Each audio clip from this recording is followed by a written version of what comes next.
Bonjour, merci beaucoup de m'avoir invité à vous parler du ventricule droit de l'athlète. Donc, je vais juste faire quelques rappels anatomiques et physiologiques pour vous rappeler donc que le ventricule droit a une géométrie qui est complexe, de siège antérieur par rapport au ventricule gauche, avec une forme en croissant et surtout une taille qui varie en fonction des conditions de charge, de la respiration et de la position du sujet. Donc, toutes ces limites sont finalement assez embêtantes pour évaluer en échocardiographie bidimensionnelle une morphologie et une fonction ventriculaire droite, et en particulier chez l'athlète, puisque ces ventricules droits sont souvent dilatés, comme on va le voir en suivant. Donc, la répartition des myocytes au niveau du ventricule droit se fait selon une orientation prédominante longitudinale au niveau des fibres sous-endocardiques et de prédominance d'orientation circonférentielle au niveau des fibres sous-épicardiques, avec une contraction du VD qui se fait principalement de manière longitudinale, partant de l'apex jusqu'à la chambre de chasse du ventricule droit. Ces particularités sont importantes, on le reverra un petit peu plus tard, pour expliquer le fait que les déformations myocardiques régionales puissent être différentes de la base à l'apex de la paroi libre du ventricule droit. La paroi est fine au niveau du ventricule droit, entre 3 et 5 mm normalement, ce qui explique une compliance importante. S'intéresser au ventricule droit, ça a un impact pronostic, comme ça a pu être démontré dans bon nombre de pathologies, en particulier dans les cardiopathies congénitales, dans la STAP primitive, également dans la dysfonction ventriculaire gauche. Et comme dans ce papier, on s'est intéressé à l'infarctus du myocarde avec atteinte ventriculaire droite. Et bien, il a été démontré clairement que s'intéresser à l'onde S, donc le pic de vélocité systolique enregistré en Doppler tissulaire à l'anotricuspide, est associé, lorsque cette valeur est abaissée en dessous de 10,5 cm par seconde, à un risque de surmortalité à 40 mois. Donc maintenant, nous allons rentrer dans le vif du sujet et s'intéresser donc au cœur d'athlète. Comme cela vous a été longuement rappelé,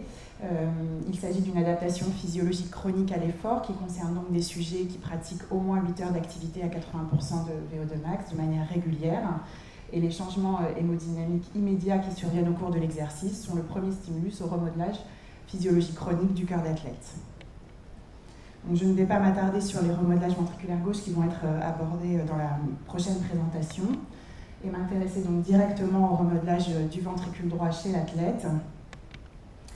en vous présentant tout d'abord les premières incidences échocardiographiques qu'il est important de réaliser pour analyser correctement la morphologie du ventricule droit et donc ne pas se cantonner uniquement aux coupes parasternales grand axe où on enregistre en mode temps de mouvement le ventricule droit et le ventricule gauche comme en bas à gauche. Donc c'est une incidence qui est importante, qui nous permet de mesurer un premier diamètre,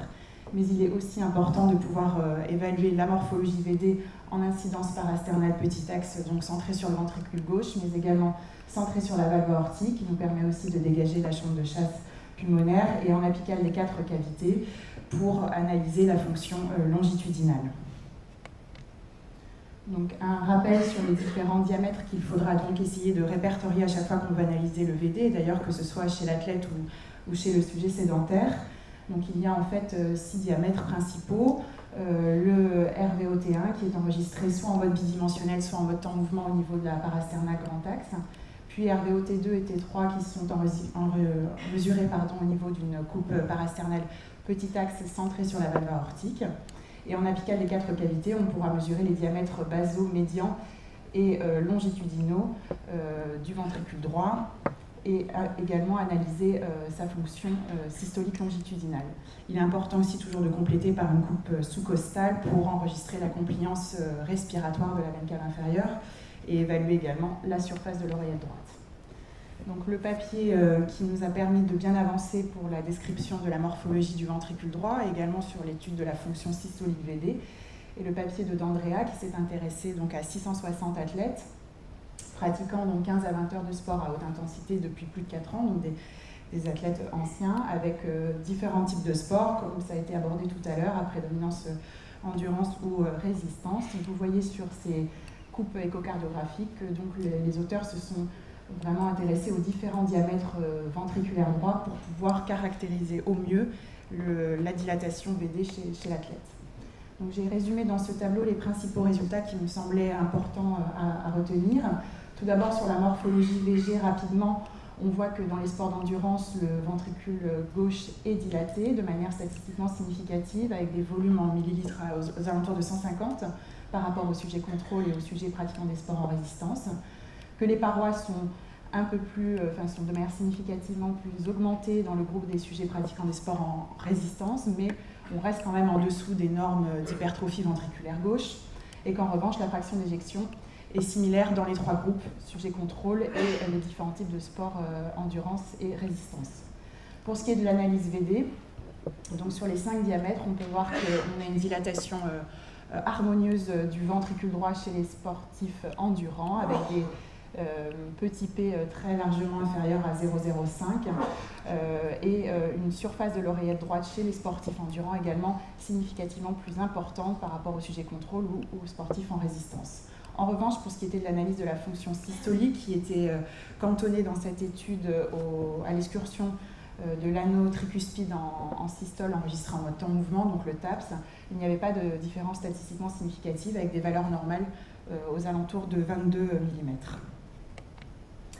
Donc, quels outils en pratique pour analyser la fonction VD? Tout d'abord chez le sujet sédentaire, qu'est-ce qui a été rapporté? Alors, vous connaissez tous la fraction de raccourcissement de surface du ventricule droit, qui est exprimée en pourcentage, qui est un indice finalement qu'on utilise peu en pratique, même s'il est bien corrélé à la fraction d'éjection ventriculaire droite en IRM, et qu'il a également été démontré comme un indice pronostique dans bon nombre de pathologies, comme dans la STAB primitive. Le fait qu'il y ait une difficulté à délimiter l'endocarde en raison de trabéculation au niveau du ventricule droit, et puis comme on l'a précisé dans les premières diapositives, le fait qu'il y ait une variation avec la respiration rend difficile cette mesure de fraction de raccourcissement et surtout pour sa reproductibilité. Mais c'est un des premiers paramètres que l'on peut essayer de réaliser, en tout cas au repos, pour l'étude de la fonction systolique. Le TAPS, donc, que vous connaissez bien, qui est l'excursion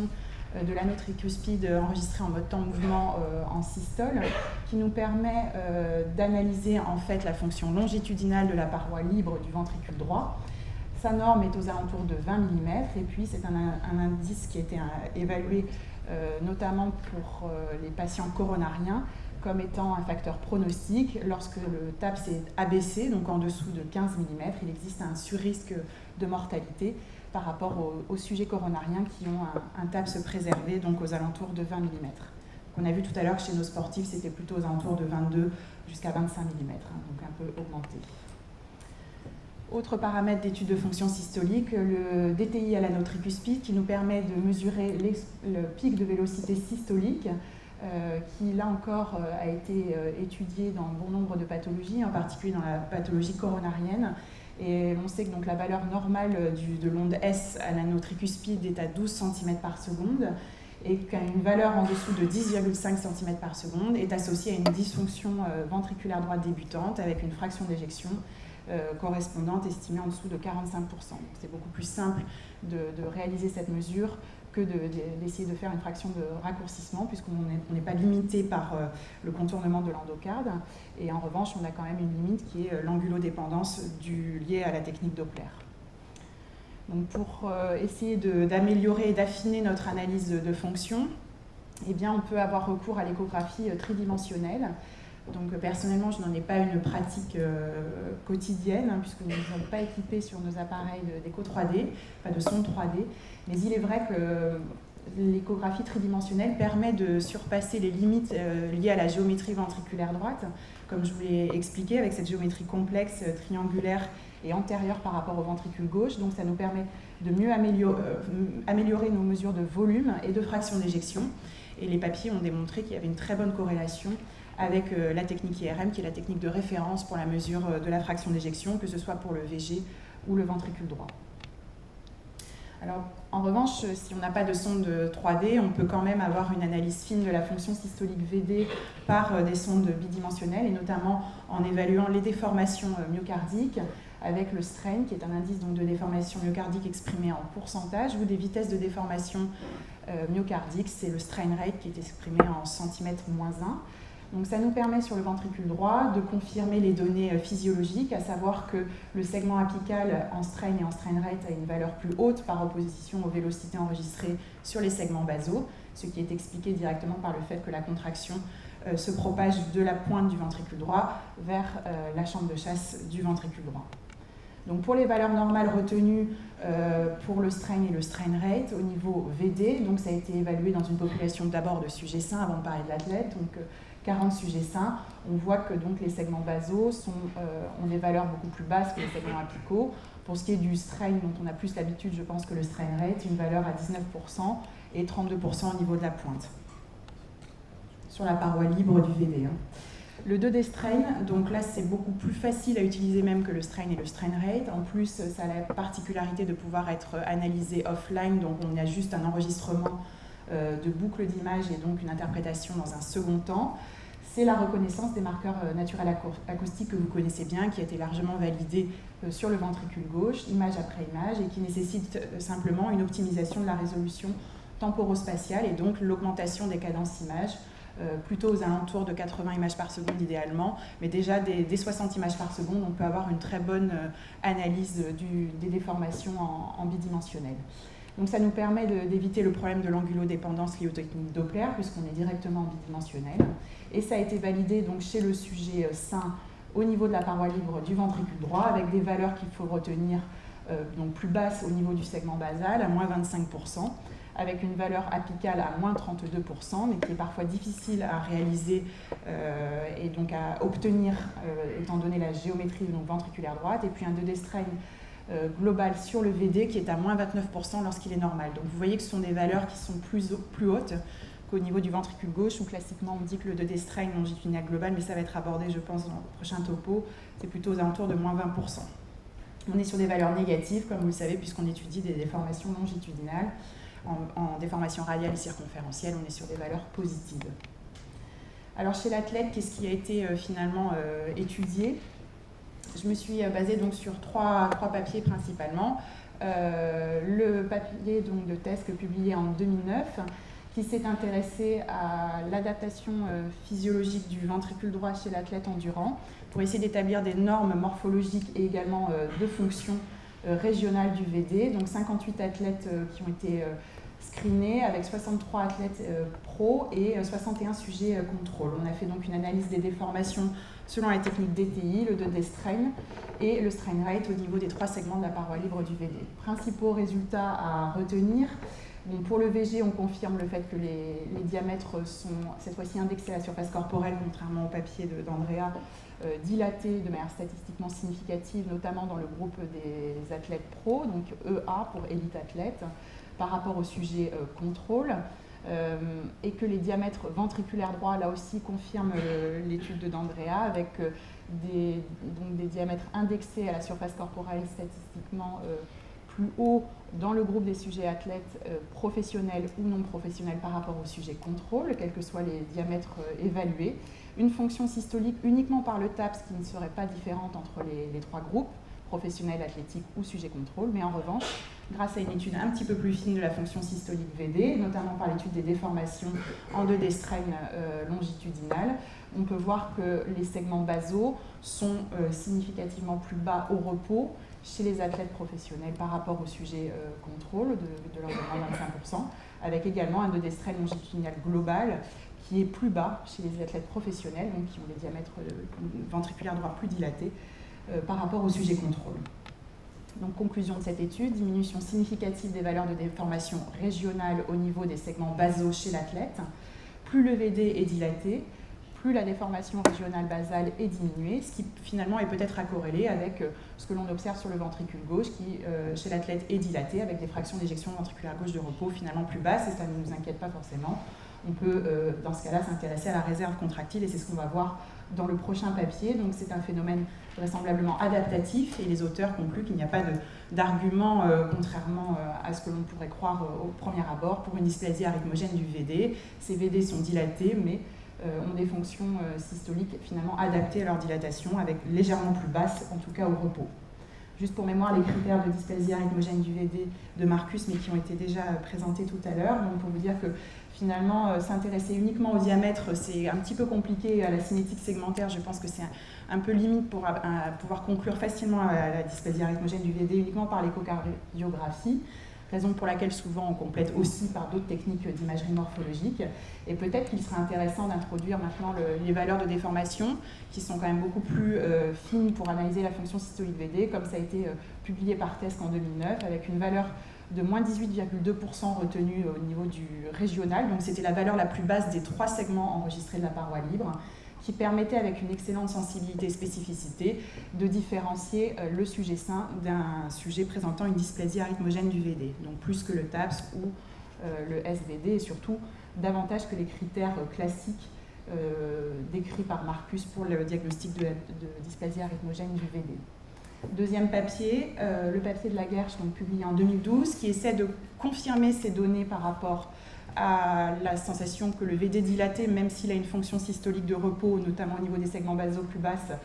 eh bien, présente une réserve contractile. L'auteur s'est intéressé donc à 40 athlètes comparés à 15 sujets contrôle. Je vous ai résumé ici principaux résultats, toujours sur le VG des dilatations statistiquement significatives, mais avec des fractions d'éjection de repos qui sont similaires entre les athlètes et les sédentaires. On peut voir que là, pour l'étude VD, il a été étudié les surfaces télédiastoliques et télésystoliques, pas les diamètres, avec une fraction de raccourcissement du VD qui est similaire dans les deux groupes, même si les surfaces télédiastoliques et télésystoliques sont significativement plus importantes dans le groupe d'athlètes par rapport au sujet sédentaire. Il a été donc évalué la surface de l'oreillette droite, également plus dilatée chez l'athlète, et la capacité à l'effort, donc en échocardiographie d'effort, des athlètes par rapport au sujet sédentaire. Évidemment, l'athlète fait une performance maximale à l'effort beaucoup plus importante que le sujet sédentaire, avec une VO2 max en pourcentage de la théorique prédite, également significativement plus haute. Donc les paliers de déformation, d'abord la déformation a été étudiée au repos, en DTI, en strain, strain rate et 2D strain, puis à l'effort avec des paliers de 25 watts toutes les 2 minutes.